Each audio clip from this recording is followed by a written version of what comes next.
Hello everyone, we would be starting in a couple of minutes. Let's ensure that others too get reminder of the call. So Ankita, can you please once send a reminder into the Meshery channel? Thanks a lot. Sure.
So I think we are good to start. And with that, I welcome you all to Meshery's development call. This is a weekly call that happens every Wednesday. So today too, we'll be talking about the project Meshery, which is one of the projects in CNCF, 10th fastest growing CNCF project. Um, Talking about the project itself, it's a cloud native manager which lets you collaboratively design, deploy, and then manage your cloud native infrastructure. We have extensive docs on Meshery's extension and other capabilities of Meshery that you can explore. So links for that will be in chat very soon. I will also be sharing these docs that you all can see on your screen so that you can mark your attendance, and that is simply by writing your name in the attendees list. And also, if you have any agenda item that you want to talk about on this call to get feedback, or if you have any proposal, you can go ahead and mention them all, and we'll be sure to cover them if the time permits. All right, so with that, before we start with announcements and topics, we will follow our tradition, and that is everyone who is new on the call, you can go ahead and give your quick intro. I'll be taking a look at the participants list. And Aryan, is it the first time that you're joining this call? If yes, do you mind giving your intro?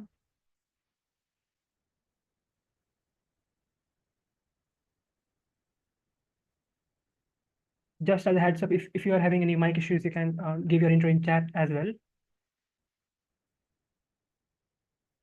So I'll be taking a look at other participants. So issue like, is it the first time that you're joining on, dev call? If yes, you can go next and give your quick intro.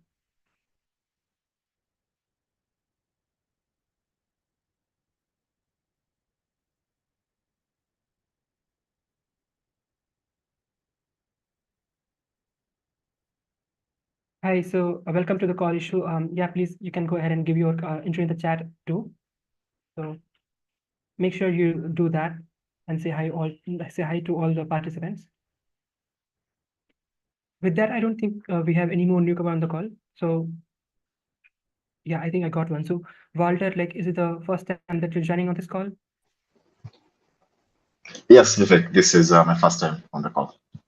Hi, welcome to the call. Do you mind giving your intro? Sure, thank you. My name is Walter. I've been a QA engineer for the last 5 or 6 years. My interest is in end-to-end test automation, and that's why I'm on board. I also have an active interest in DevOps, but I do not have experience in that space. So as I hang around and see what's going on, I hope to pick up a few things. Yeah, that's my intro. I'm based in Mombasa, Kenya, so that's GMT +3, so it's 5 p.m. for me right now. 5 p.m. in the evening. Yep. Thank you for the intro and for joining the call, Walter. So yeah, definitely we have a couple of items today that we'll be discussing, and that might be your interest where you could potentially help us. And with that, we also have many items that we have opened as Hacktoberfest. So you also can, contribute there. So yep, I'll keep your name, and we'll point you to the areas where you can contribute. All right, thank you. Can I ask a question at this point already?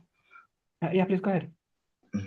All right. So I was looking at some of the tests that we have already playwright, and I did see an issue that's not labeled as Oktoberfest. So of course, I do have an interest in contributing under Oktoberfest, but it's not like a thing for me. But can I ask for issues to be marked as Oktoberfest if they are not already labeled Oktoberfest? Is there a reason that they are not marked Oktoberfest, or they're just not planned for Definitely. Oktoberfest? Will you be so kind to share that link in chat, and I'll make sure that that's labeled as Hacktoberfest item, Walter. All right, sure thing. Okay. And after the call, I'll also go through. Please go ahead. Yeah, so thank you, Walter, for pointing that out. All right, so looks like that's all for newcomers. Okay, Hey guys, so hey, just a before, quick question on that, actually, if we could so that was great to hear from Walter. And on Hacktoberfest, I wonder, so part of the question we should answer is that, yep, hey, those Hacktoberfest issue labels can be liberally spread around or without a moment's hesitation. So that's good. I also wonder, I know in years past, I think it was 2 years ago, they had changed the rules to where so long as the repo within, so long as the repo that the pull request is put into has a topic of Hacktoberfest, then it was covered. But I don't know if that's the same rules this year. I also get that in general, it just feels better anyway, even if that was the rule, to have the label on it. So we should absolutely spread the label around, irrespective. But it just as an aside, it would be nice to know if for some reason the one isn't labeled, and whether or not people would be covered, automatically based on the topic listed in the repos. I think most or all. I think 30 of the 32 Meshery repos would have the Hacktoberfest topic. So I'd be curious, does anybody know what the rules are? Yeah, I just found them, I think. It's worth a moment just because there's any number of folks that come through. Well, some that drive by through Hacktoberfest, and some that get stuck or park here and stay a while for Hacktoberfest. And so sounds like that might be Walter. That's wonderful. Pull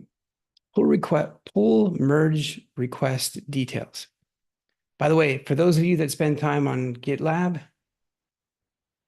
is this a GitLab terminology? Is that why anybody know? Merge request. Okay. Here's how we validate contributor pull merge requests, Yeah. PRs. Yeah, did somebody say it was? And MR is a GitLab thing? Yeah, it's the same thing like most pull requests in GitLab. Oh, it's a pull request. Okay. Yeah. Out of bounds. Your PRs, MRs must be within bounds of Hacktoberfest. Okay, within the date, I suspect. All right, fine. Public, okay, fine. Created before, okay. The nice thing is that you might be contributing up to the end of the month, but maybe it doesn't merge until after. I think that's okay, from what I understand.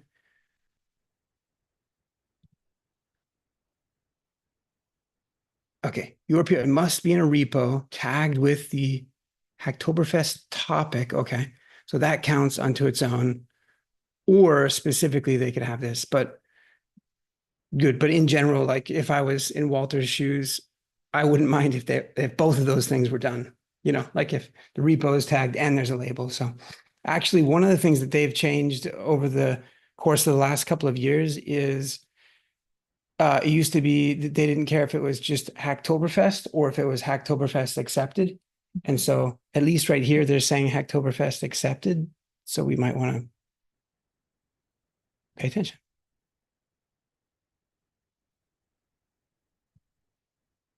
All right. Hopefully that helped other people other than just Walter and me. Cool. Yeah, thanks.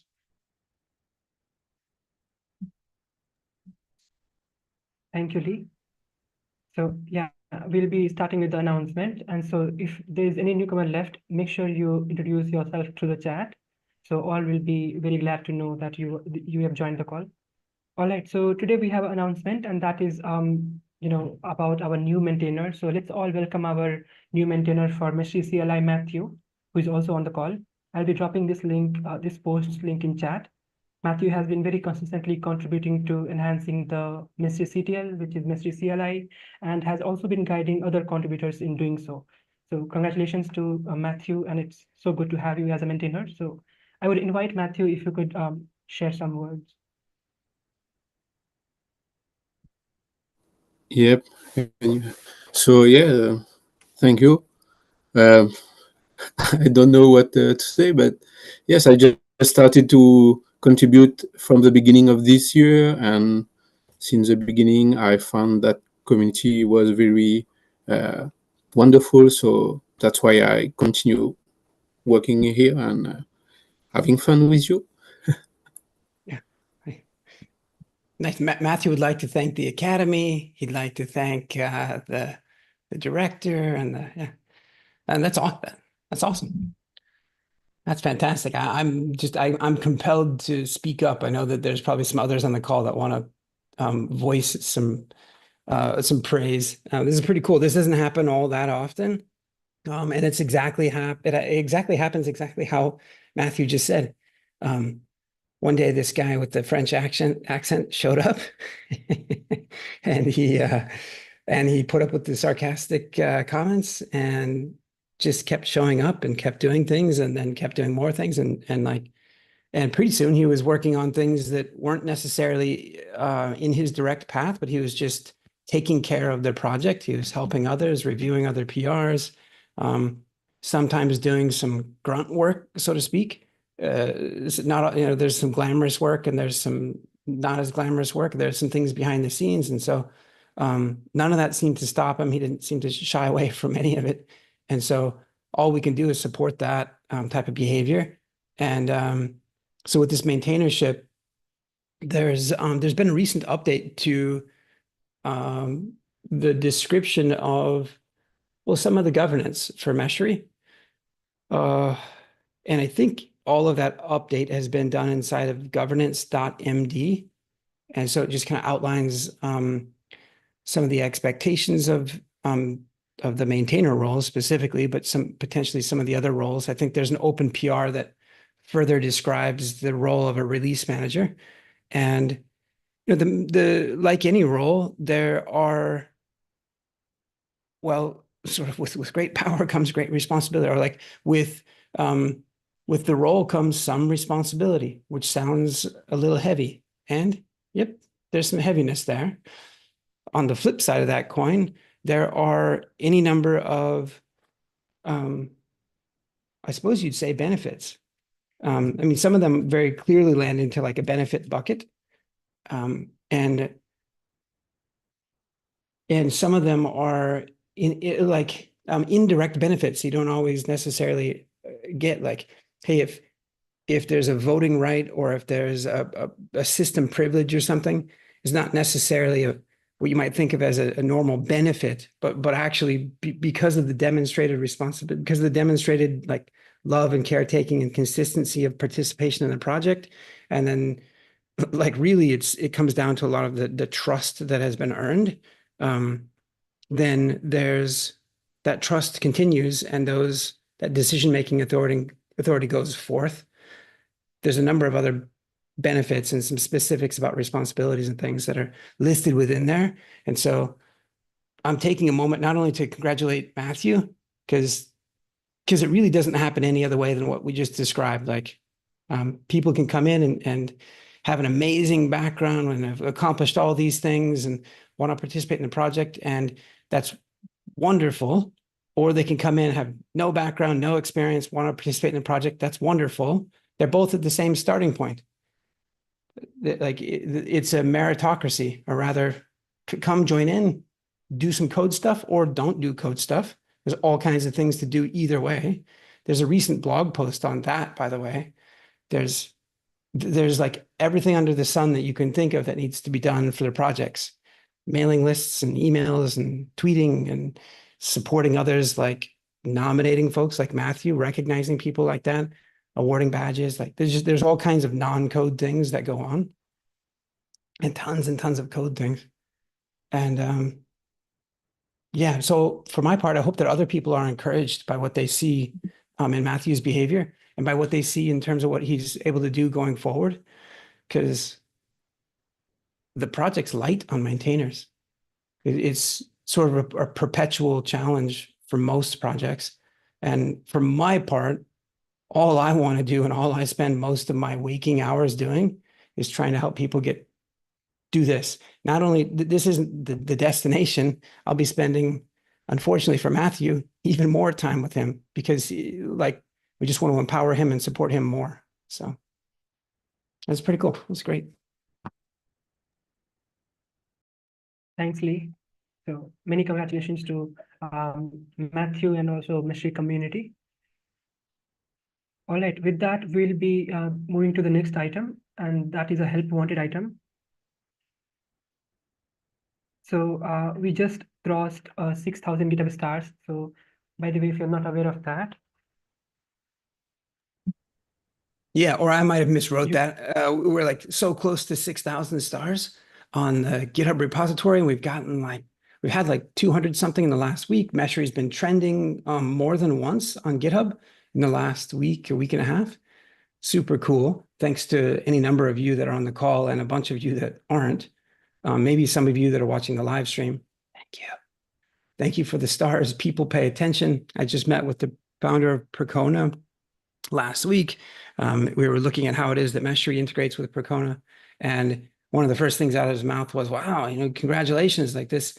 And he was saying it to me just because we're speaking, but he meant it for the entire project and for all of you that are involved. Like, congratulations, 6,000 stars. Like he's working on another open source project, and they're at a much lower number.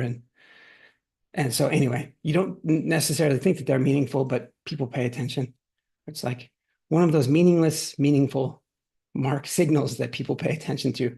So that's really cool. And anyway, now I'm going to shut up, but as we go to broach that number, it's an excellent opportunity to thump our own chests or be our own cheerleader and talk about how cool it is to reach that.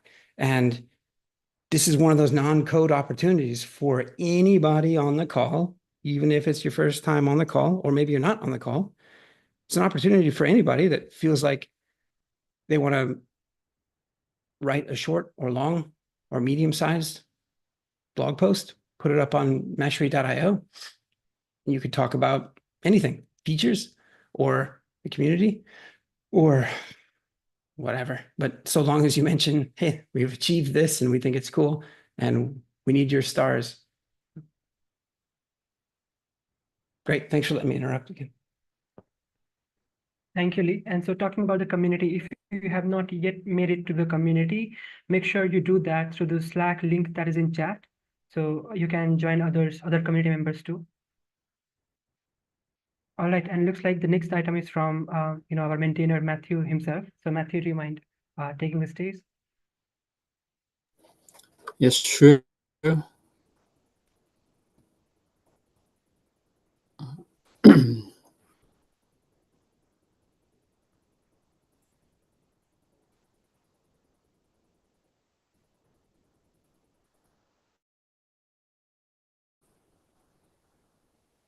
So for I have two pull requests open. The first one, this one, is still in progress. Not this one. Okay.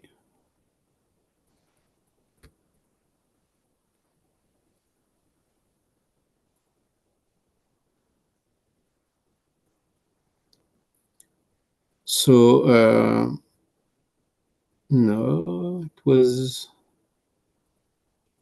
not this one. Oh yes. So here, basically, what we have, there were an issue that I created because when we are doing changes in Meshery CTL, we have some GitHub actions that run unit test. And we saw here that the test was failing for here because they have this strange characters. And basically this happened because some command in MeshSTL, we have a lot of data that will be displayed, and there's method who just grab the data and split it in a little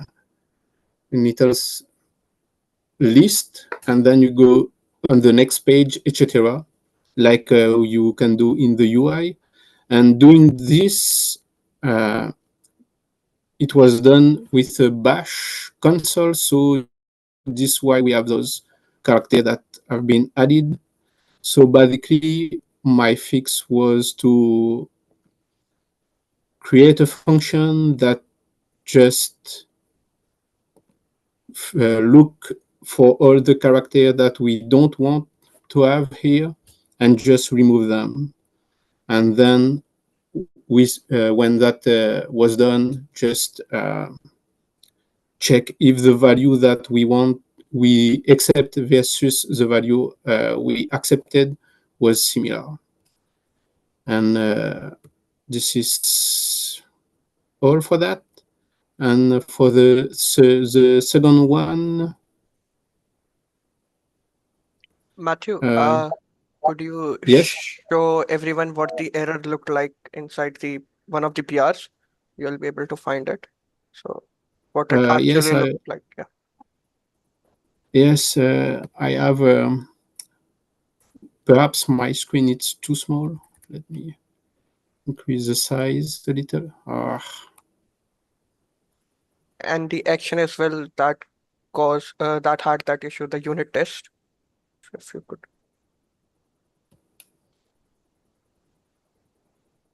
So here, for example, those characters was added. Here the same. Here the same.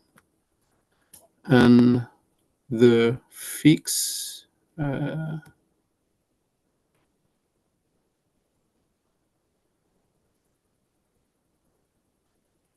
was simply to remove all of them here.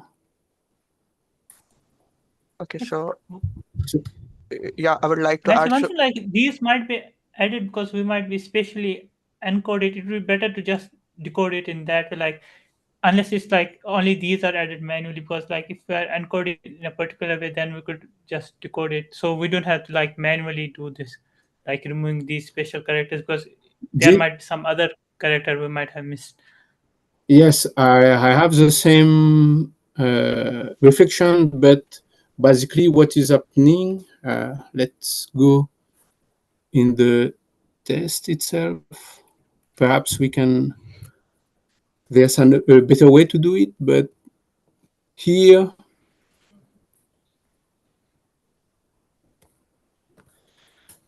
basically when we are running the unit test, we Matthew, just, are you still sharing because your screen share stopped? sorry. I need to share my full screen.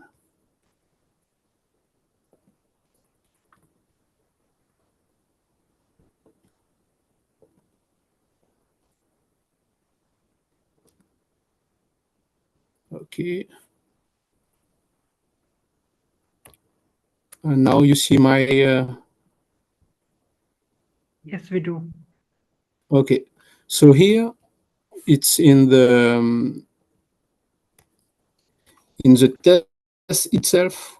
There's that pass where we are taking the data from the console, the output. And this is here where we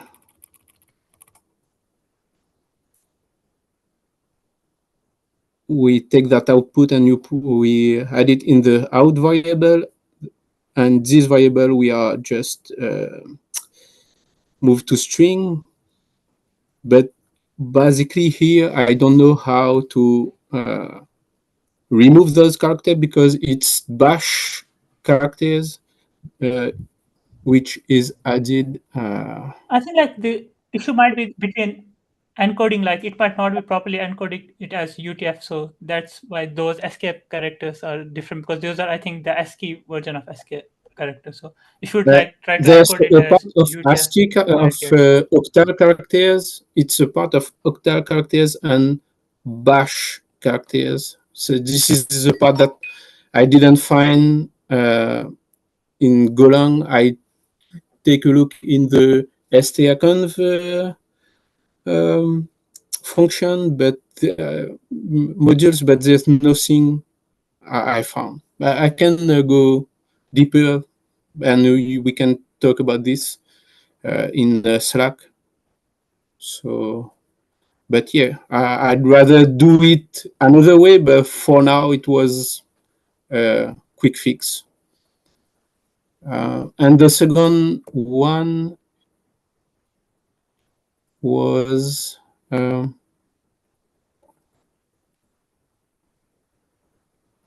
so here in the it was still in a unit test. We have a panic due to a new nil. So I just found that the golden file that we was using was um, malformatted. So I just replace the data with what we wanted to have, and it just fixed the issue. And that's it on my end. Thanks a lot, Matthew. So we'll just wait for 5 seconds if anyone has any question or feedback. All right, looks like Pranjal is up next with his 2 items. So do we have Pranjal on call? Looks like we do. Do you mind going next and sharing your screen, giving your update, Pranjal?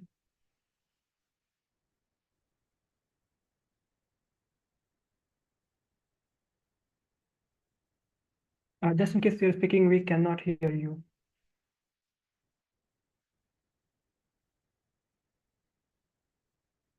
You're not audible, Pranjal.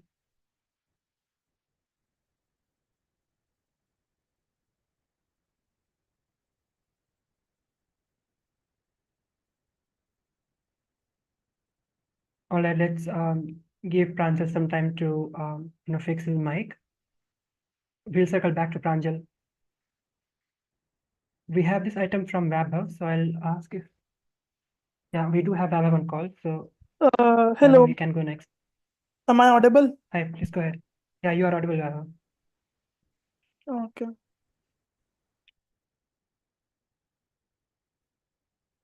Are you able to see my screen now? Yeah, please go ahead. Okay, I had just a simple task to migrate two components from MUI version 4 to version 5, and I had done that.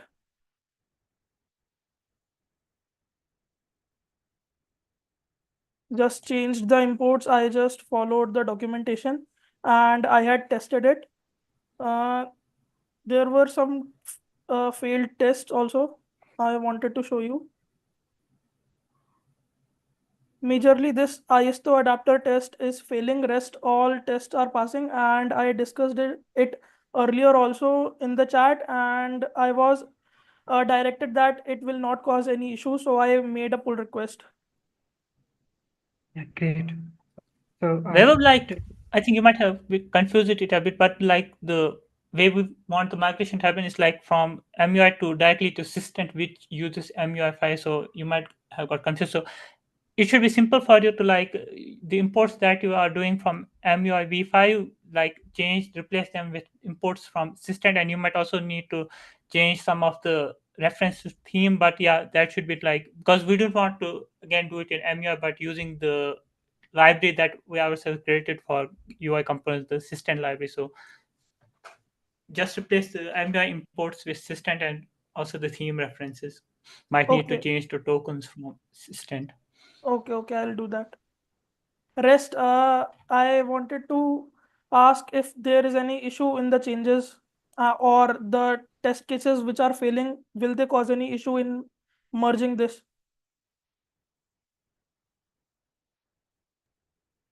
No, so like adapter tests, so if I'm not wrong, they are not specific to your PR, but yeah, other Yes, sir. maintainers will definitely take a look.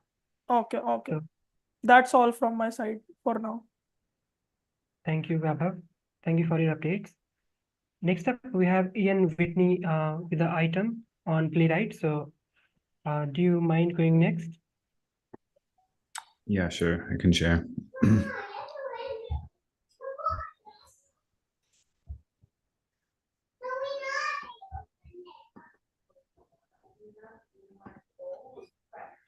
So it's not letting me share. Can you open up the PR?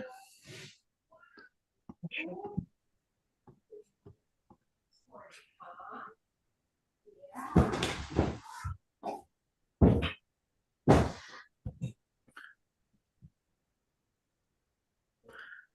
Yeah, so this is a PR to test the delete functionality of a Kubernetes cluster on the connections page. Just one outstanding item that I have a question on is that this is that table on the connections page is rendered through like a responsive table through Systent component, which doesn't allow us to put on like a test ID to that. So the playwright test can't just select specifically on that. So I'm making a little bit of a guess on the HasText Kubernetes based on the pipeline CI/CD YAML. When that boots up with the cluster name of kind cluster, I'm not sure what the name is in that table. So that's kind of the one item there. And then this test doesn't get picked up in the current CI/CD. It doesn't look like it didn't run. So I don't know if it has to be merged and then ran to see if it's correct or not. But yeah, looking for some input there. Thanks.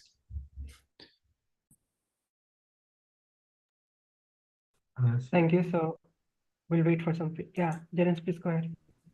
I will explain later on my part as well because there are some changes. But this this PR is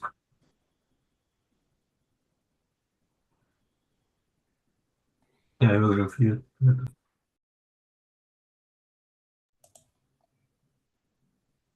Yeah, nice. Hey, so Ian brought up a couple of topics. Abid might have more to say on this. Jaren's, that's helpful. Hey, one of the things that Ian just asked, the second thing that he asked is like, it's always been a pain in my, it's always been, I think I have so many commits just because of GitHub workflows and trying to get the, like, first of all, trying to figure out like, okay, is the workflow that just ran and the build check that just failed, is that based on the thing I just committed? Or is that the old version of the workflow that is still out of date and doesn't have the, and like, I'll say that first of all, they are run on, oh boy. It's not a straightforward answer. Generally, they are run based on the changes that you have put into the pull request. And the reason I hesitate and say it's not a straightforward answer, part of it is because, I mean, that can be super dangerous for the project. And Jaren's has been working to help ensure that secrets aren't leaked or people don't accidentally run something that they didn't mean to. But part of the challenge is, okay, well, if the project is protected but contributors are working on fixing workflows or enhancing them, what tooling do they have to do dev tests, to do testing of the workflows that they've changed? How do they take and run those in their forks? And like, how do they get access to those secrets and et cetera? And so Jaren's, this is a good topic, I think, for this week's Meshery CI call. So on Thursday, we have a Meshery build and release call. It's a perfect topic for like that. Let's make sure that gets into the meeting minutes if we could. So anyway, that mostly answers, I think, that second bit of what Jaren said, with a bit of empathy, saying that I've experienced a lot of that pain myself. The first part of what Ian has said is that I would push that forth a little bit more and suggest that, well, a couple of things. I'm going to say this hopefully really quickly for everyone else's benefit that maybe isn't focused here. So we're doing end-to-end testing, which gives us a lot of bang for our buck, or we get a lot out of the effort that we put into end-to-end testing. You test really from a user's perspective, what happens when someone takes their mouse and goes through Meshery UI and clicks on something and they, and a certain behavior occurs. Well, we're using Playwright as a tool to do that. We were just using Cypress not too long ago, and we've switched over frameworks. One of the best practices, irrespective of what framework you're using, is, and irrespective of whether you're doing end-to-end testing or any other kind of testing, is that you want to write your tests as least fragile as possible. Like, you don't want to make it as much of an effort to upkeep and maintain your tests as you do to like write the feature in the first place. Hopefully not. And so part of what Ian was just saying is, in order to accomplish making some of the tests resilient and less fragile, less flaky, and also easier to maintain, is to identify objects, elements on the UI or in the DOM with a unique ID, maybe an ID that's dedicated just for testing. Whether it is or isn't, it's nice if it's dedicated just for testing, so it really doesn't change over the life cycle of that element, the development of that element. So if you need to write an assertion inside of an end-to-end test, you could just refer to the ID, and you'd know that for sure you're getting that particular HTML element, and you can then finish your test. So good. Why don't we just put IDs then in all of the elements? Yeah, actually, we generally sort of do, based on our use of a different library for permissions. That other library is called CASL, or CASL. That's a different topic, but so Ian would like to put in an ID into this component, but he was just noting that like that component, well, it's sourced from our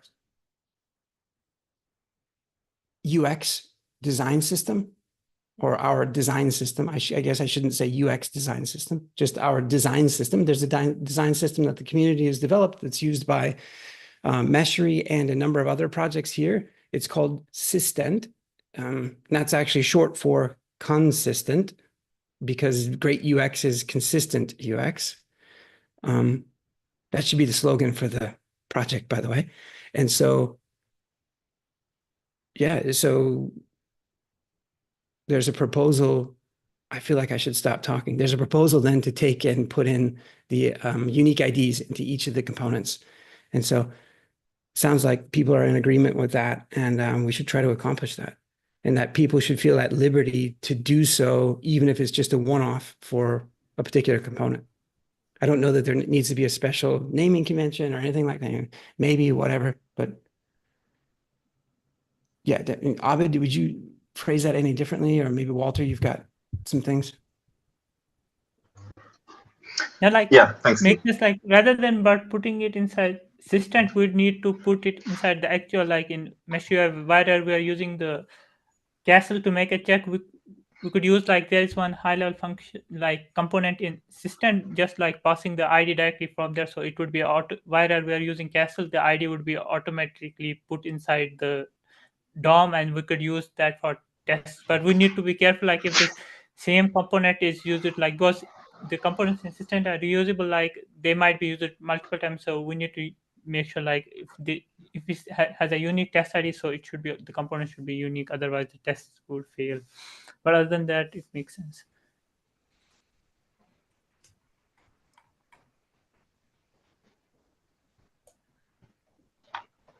Good deal. And then Walter was gonna chime in as well. Yeah, thanks. I may have misheard what Ian asked, but I think part of the question was, now that I have this test, how do I run it? How do I verify that it actually runs correctly? Do I have to wait until this is merged for me to see that it's actually run correctly, or is there some way that I could run it before pushing these changes? So piling onto that, these are like a dedicated test environment where tests can run before changes are pushed onto the main code base.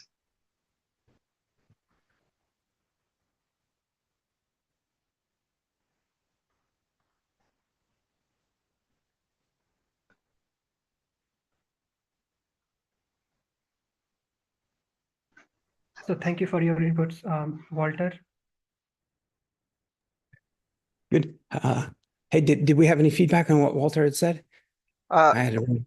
yeah, Walter, we have that environment. That's the staging that we use. So there's staging playground. If you go to staging hyphen playground dot meshery.io, so that is the environment that when the PRs get merged, we use that as a staging environment, as a test environment before making the actual release.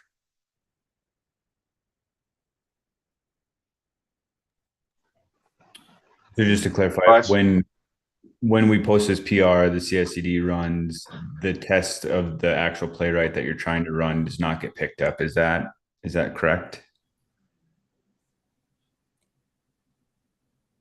Yeah, like Ian, in your case right now, like I think there is an issue in the workflow. It's not like picking up your test, because ideally it should take you like your new test and also the change, like if there are any other code based changes, so it should pick up both. Like there should be any Okay. distinguish between the two. Okay, got I it. think it might be between the job steps that we might not be synchronizing with the latest PR, so we might be taking the test from master and the code change from your PR, so that's why there might be some issues. I think Jaren's might look up there because he has been involved in the workflow. You might tag with him. Okay. Yeah. If anything, any help is there, but yeah, thanks for clarifying what should be happening, I guess, and my understanding there. Thanks. Yeah. Other than that, yeah, you shouldn't need to like, because it should help you whenever you update a test or write a new test. You should be able to like Yeah. see directly from the PR like if it's working, because otherwise it would be too much. Yeah. Cool. Okay. Thanks. Thank you for your update. So next up, I'll ask Pranjal if he's all set to present.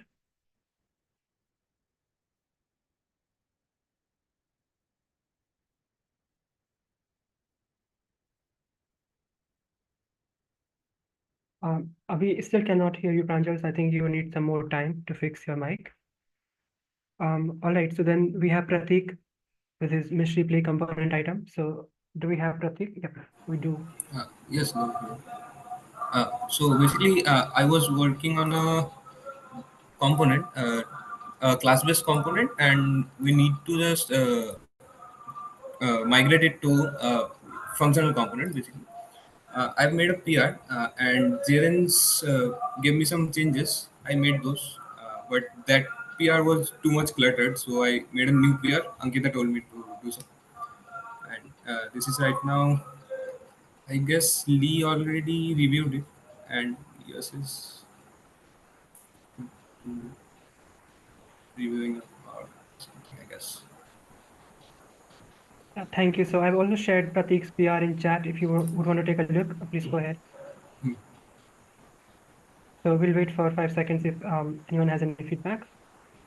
Okay, other than that, that's all from my side. Thank you. Hey, thanks a lot for your updates, Pratik. Next up, we have Sankar on the call. So Sankar, can you please share your screen and walk us through your changes?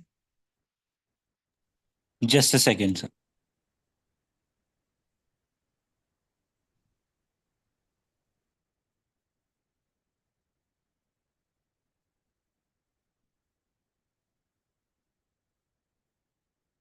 Let us know if you need some time. So we will cycle back to you.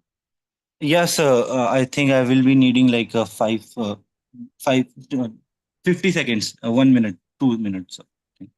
You can go back after. Makes sense. So yeah, thanks for that. All right, looks like next up we have Alexander, and I'll take a look if we have. Looks like we are missing them. So next up would be Slok. So Slok, do you mind giving your update? Yeah.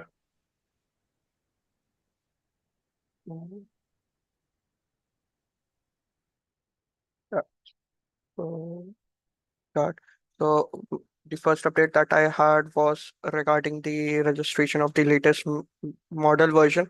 So Meshery has n number of different models.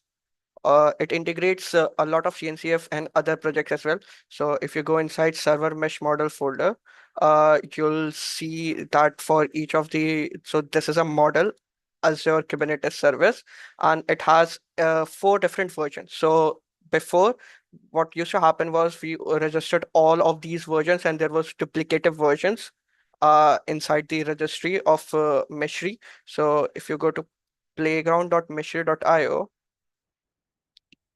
uh, we'll wait till it loads.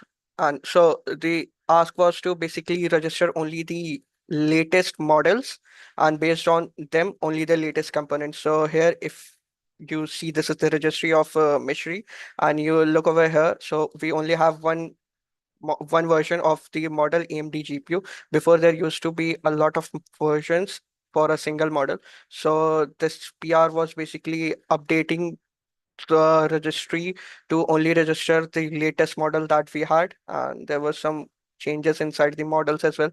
So yeah, this was the PR regarding the registration of the latest model version.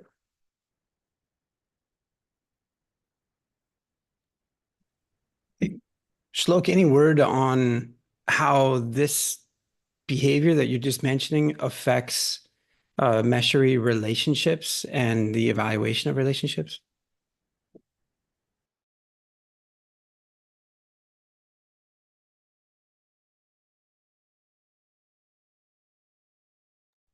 So it is it me or?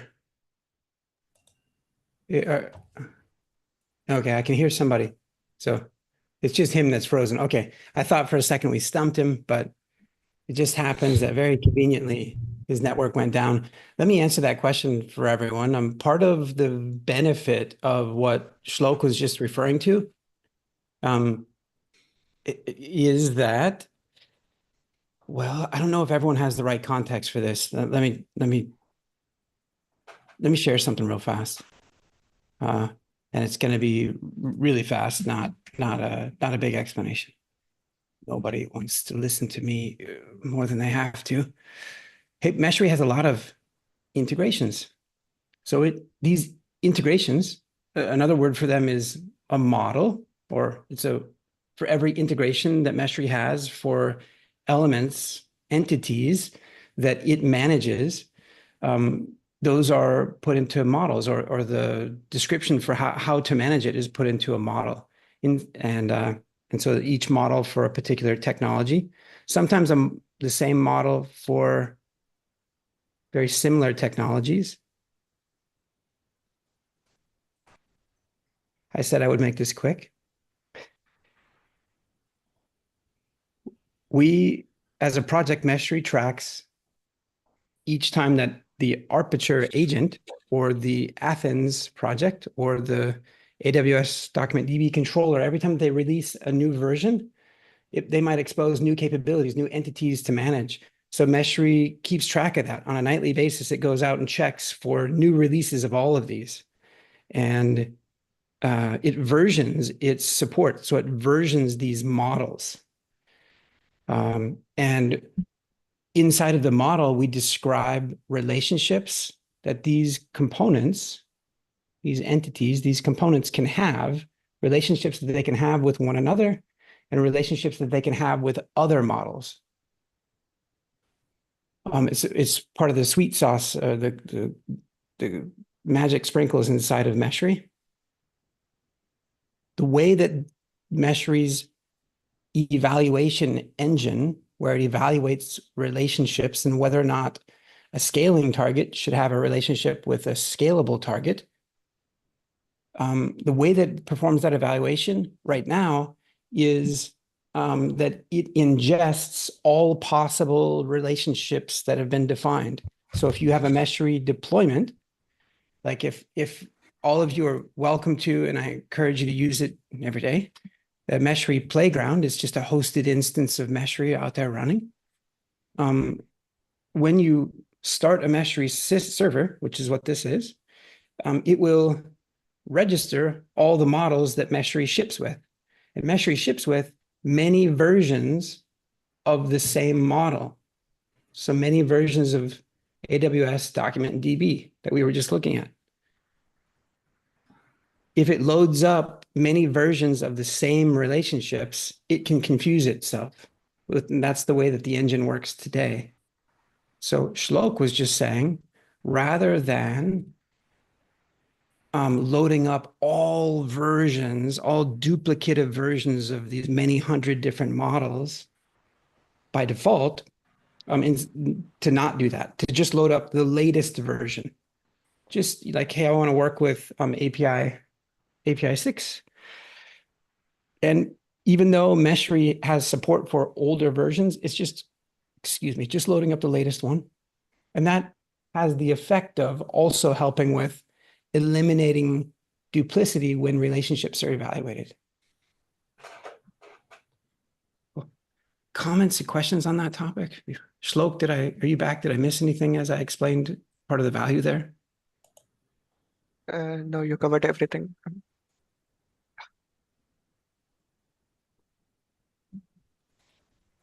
So yeah, just to add one more thing, I think my voice would be audible and I won't break because I'm using my mobile data. But yeah, so there's this open PR, three of the open PRs regarding Rego policies that three relationship, firewall, network, and there was one more. Those are not working properly or they're not working as expected. Whenever the evaluator evaluates them, it basically deletes those relationship even though they were marked as approved. So there's those three open issues, and I'm looking into it along with me. I think Chris is also looking. So if anyone has knowledge of Rego or wants to contribute in this area, they can join the Slack channel, and we are having discussion inside the Slack inside the Meshery channel. So yeah, you can chime in and see the chat. Shlok, like, what is the kind, type, and subtype of the firewall relationship?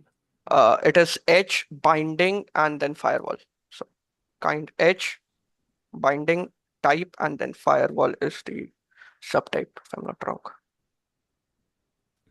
Because like there's another binding kind of relationship with the permission and I think the mount one. So those I think still work from the evaluator. So I don't know, like if you check like how much reuse we have there, because mostly I think there should be some of reuse between these two because both are sharing the type and one work. So there might be some issue there.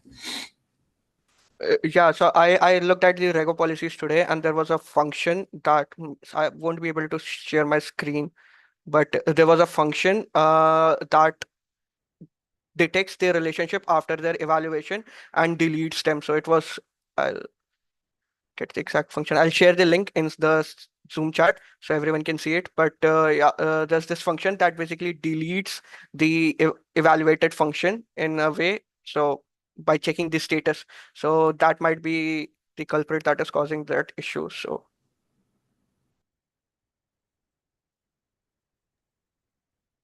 Thank you, Shlok. So just like Shlok mentioned, if you want to contribute into this area and learn some Rego, make sure you drop in our Slack.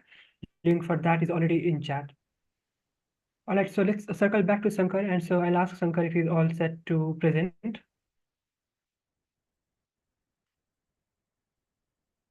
So Sankar, can you please go next if you're all ready? Yes, sir.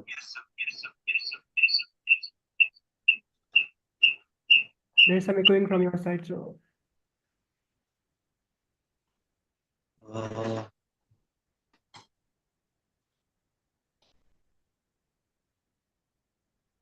Okay.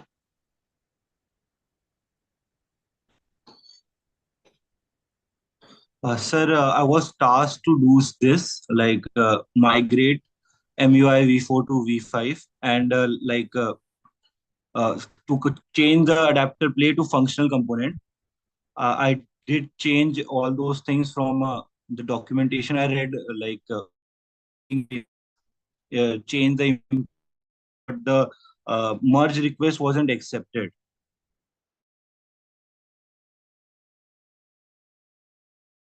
Components to functional components also. The merge request wasn't accepted. I did all I could. I just wanted to ask, what shall I do now?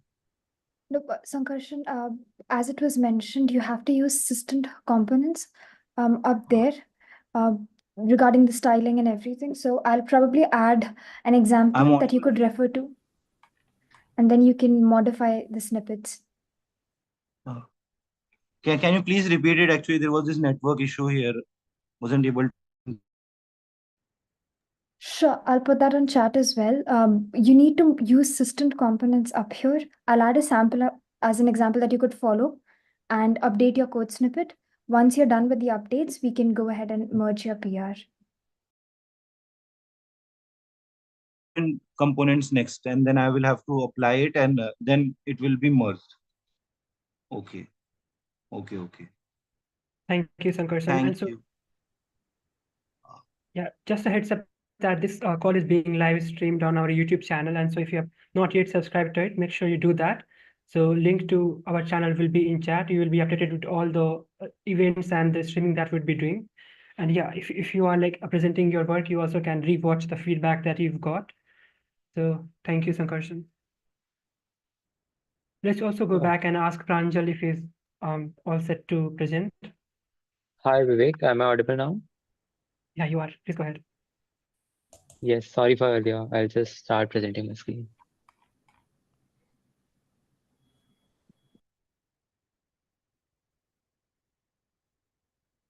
Okay. So I have two open PRs right now. This first one was so basically we have to correct the error that the Meshery is showing. Uh, basically, right now it's showing us that the Kubernetes cluster, we can't reach the Kubernetes cluster, but what Lee asked us to do was we had to show that we had to ask the user if the Meshery server was running or not.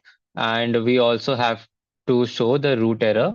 And yeah, so for that, I created a meshkit error and have shown both the root error and the error that was that we initially intended to show.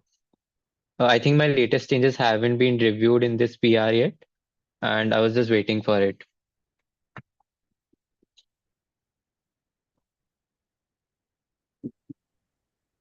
Should I go and should I go to my next open PR? One thing. Did you generate those error codes by yourself, or it was generated by the workflow? I took the error code from the helper file and yeah, I just took the error code from there. No, so okay.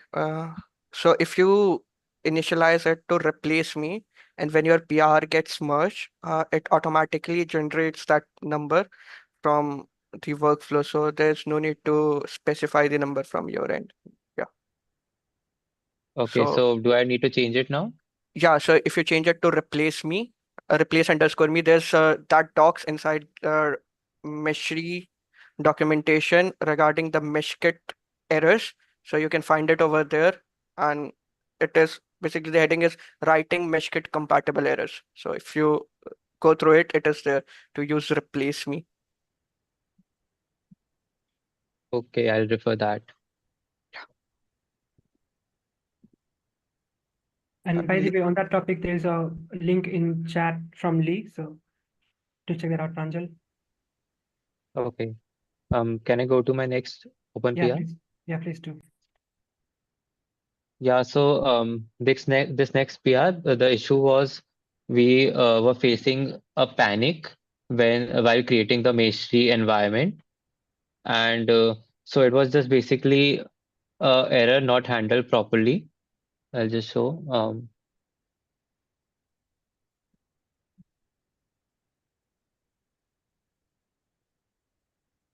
It's loading.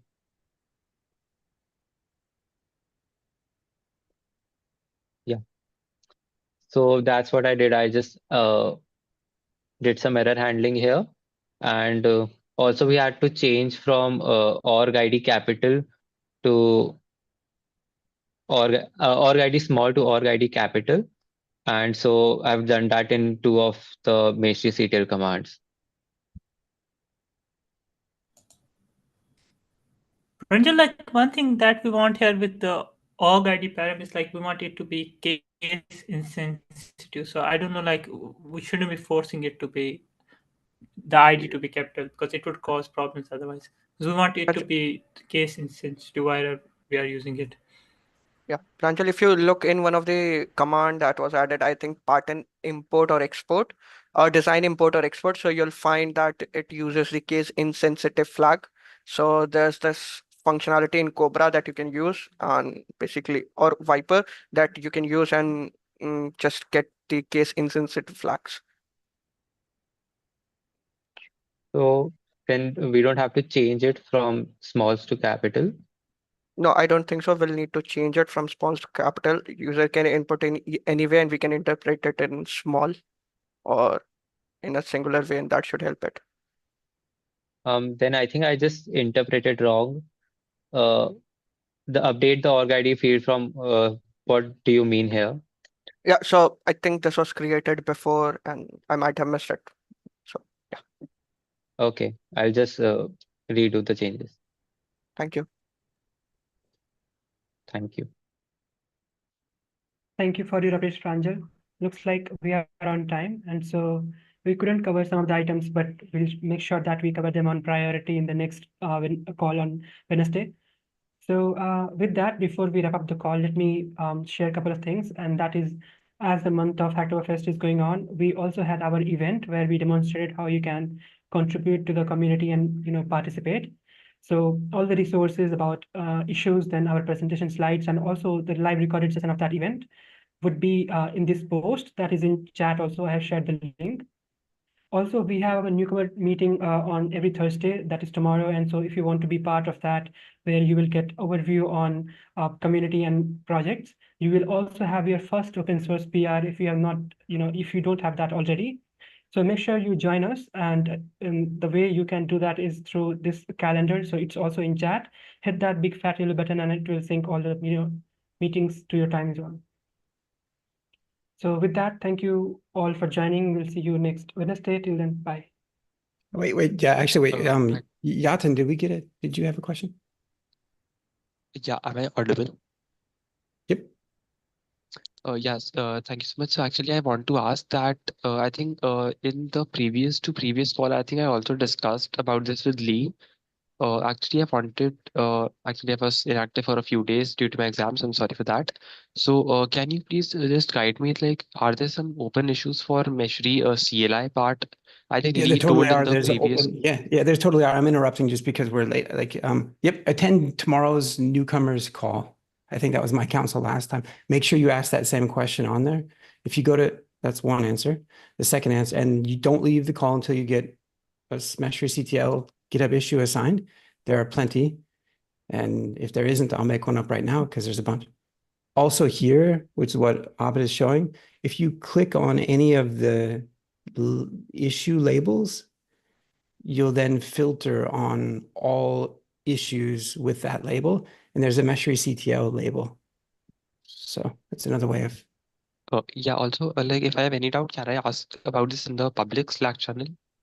Totally. Or on the Yeah, sure. discussion forum. Yeah. The discussion forum works very well. It helps because the history is persisted, or others can benefit from the questions asked as well. Got it. Thank you so much. Thank you, Yatin, for asking that question. And yeah, link to discussion forum is also in chat. It looks like this, by the way. So yeah, thank you, Lee and Yatin. So yep, we'll see you all next Wednesday.